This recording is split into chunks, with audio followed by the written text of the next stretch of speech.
સોનું ને સ્ત્રી બંધન ન કર્યાનું.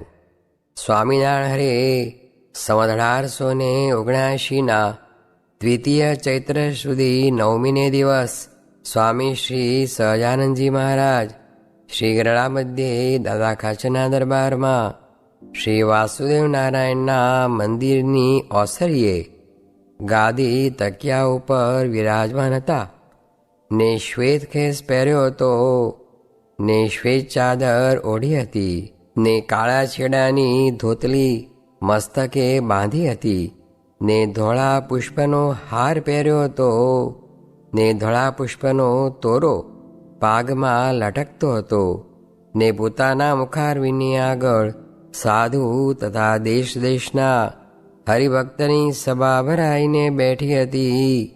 પછી શ્રીજી મહારાજ બોલ્યા, જે શ્રીમદ ભાગવત આદિક જે સશાસ્ત્ર તે સત્ય છે અને એ શાસ્ત્રમાં જે કહ્યું હોય તે તેવી જ રીતે થાય છે, પણ બીજી રીતે થતું નથી. જુઓ ને, શ્રીમદ ભાગવતમાં સુવર્ણને વિશે કળીનો નિવાસ કહ્યો છે, તો તે સુવર્ણ અમને દીઠું પણ ગમતું નથી. અને જેવું બંધનકારી સુવર્ણ છે તેવું જ બંધનકારી રૂપ પણ છે. કેમ જે જ્યારે રૂપવાન સ્ત્રી હોય ને તે સભામાં આવે ત્યારે ગમે તેવો ધીરજવાન હોય તેની પણ દ્રષ્ટિ તેના રૂપને વિશે તણાયા વિના રહે નહીં.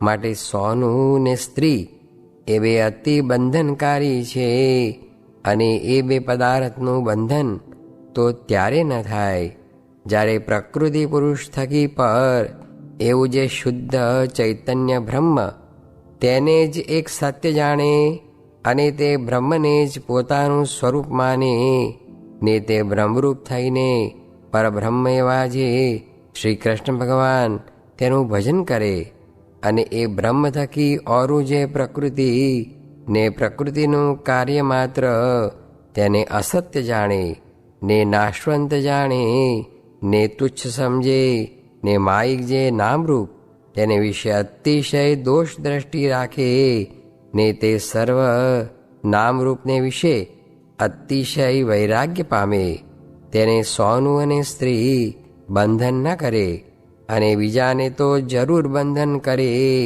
ઇતિ વચનામૃતમ.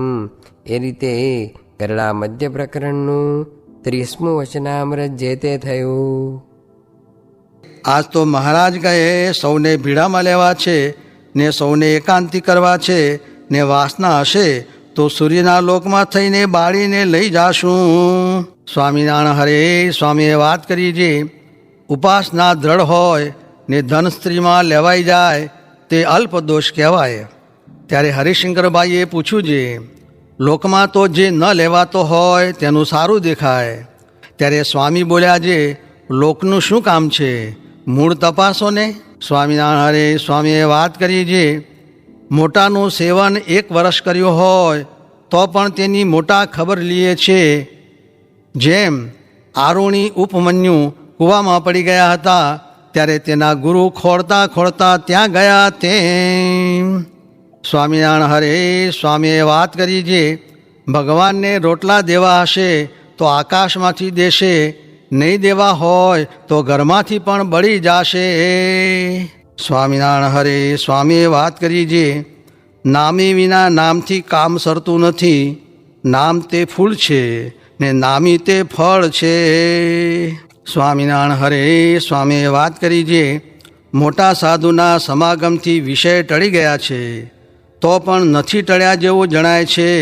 તેનું કારણ એ છે, જે તરવારમાં મર્યા લાગ્યા હોય તો સરાણે ચડાવેથી મટી જાય, પણ બહુ કાટ લાગીને માહી સાર પડી ગયા હોય તો મટે નહીં.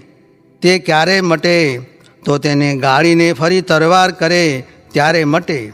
તેમ આ જીવમાં વિષયના સાર પડી ગયા છે, તે દેહ મૂકીને બ્રહ્મરૂપ થશે એટલે ટળી જશે. સ્વામિનારાયણ હરે સ્વામીએ વાત કરી, જે ભગવાનનું તથા આ સાધુનું જેને જ્ઞાન થયું છે તેને કાંઈ કરવું રહ્યું નથી. તે તો અહીં છે તો પણ અક્ષરધામમાં જ બેઠો છે. માટે 5 માળા વધુ ઓછી ફરશે તેની ચિંતા નથી. તે તો સામર્થ્ય પ્રમાણે વર્તવું, પણ ભગવાન ને આ સાધુ બેને જીવમાં રાખવા ને આપણે સાધનને બળે મોટાઈ નથી, પણ ઉપાસનાના બળથી મોટાઈ છે. સ્વામિનારાયણ હરે સ્વામીએ વાત કરી છે, મહારાજ છતાં રૂપિયાના નામા નીકળ્યા હતા. હાલ બધા અહીં ચોખ્ખી રીતે વર્તો છો તે કોના પ્રતાપથી? ને પછવાડેથી આવું ને આવું રહેશે તો પણ ફેર પડશે ખરો. સ્વામિનારાયણ હરે સ્વામીએ વાત કરી છે, મહારાજે વરતાલમાં સર્વે હરિજન આગળ સભામાં કહ્યું છે, આ ચરણારવિંદની વૈરાટ પુરુષે 50 વર્ષ ને 1.5 દિવસ સુધી સ્તુતિ કરી, ત્યારે આ બ્રહ્માંડમાં પધાર્યા છે. એવી ઘણી વાતો કરી, તે ત્યાંના હોય તે જાણે, પણ બીજા ન જાણે. સ્વામિનારાયણ હરે સ્વામીએ વાત કરી છે, એક સમયે ગઢડામાં બ્રહ્માનંદ સ્વામી દેશમાંથી ફરીને આવ્યા, ત્યારે તેને શ્રીજી મહારાજે પૂછ્યું છે, દેશમાં સત્સંગ કેવો થયો છે?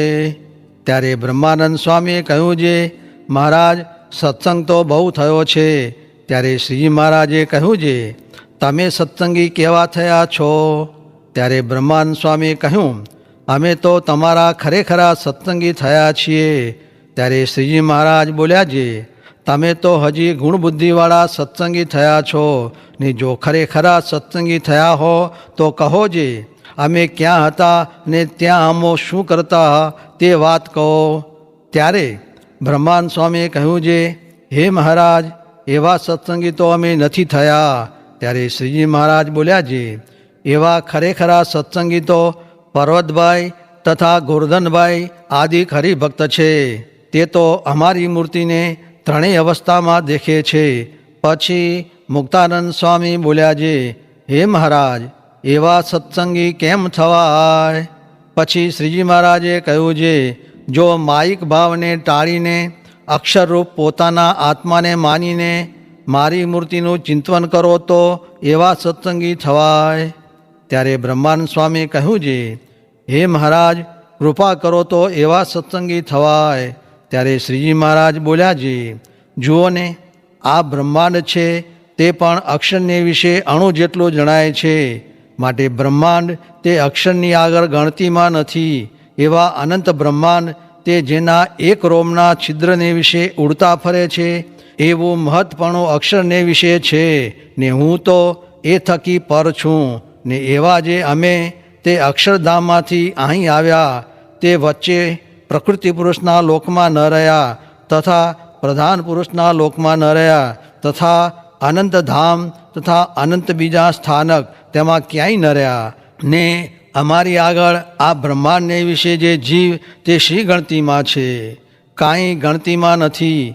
એવા જે અમે તે કૃપા કરીને તમારી ભેગા આવીને રહ્યા છીએ, ને તમારી આગળ વાત કરીએ છીએ, ને ભાઈ બંધાઈ કરીએ છીએ, તથા નિત્ય દર્શન દઈએ છીએ, તથા જમાડીએ છીએ, તથા નામ લઈને બોલાવીએ છીએ, ઇત્યાદિક અનેક પ્રકારે કરીને તમારી સાથે પ્રીતિ કરીએ છીએ, તથા ઓળખાણ કરીએ છીએ. ને વળી કાંઈ આડું અવળું કરતા હશો તેનું પણ સંબંધીની પેઠે સહન કરતા હશું, તો પણ કહો છો જે કૃપા કરો, પણ હવે તે કેટલી કૃપા કરીએ? ત્યારે બ્રહ્માનંદ સ્વામી બોલ્યા છે, હે મહારાજ, તમે કૃપા તો બહુ કરી છે, પણ અમારે માયાનું આવરણ તેણે કરીને સમજાય નહીં. ત્યારે શ્રીજી મહારાજ બેઠા હતા તે ઊભા થઈને પછેડી ઓઢી હતી તે હેઠે મૂકીને બોલ્યા છે, હવે માયાનું આવરણ કાંઈ છે? કરો દર્શન. ત્યારે બ્રહ્માનંદ સ્વામીએ કહ્યું છે, આવી કૃપા તો અમે નહોતા સમજ્યા. એવી રીતે શ્રીજી મહારાજે પોતાના મહિમાની બહુ વાત કરી.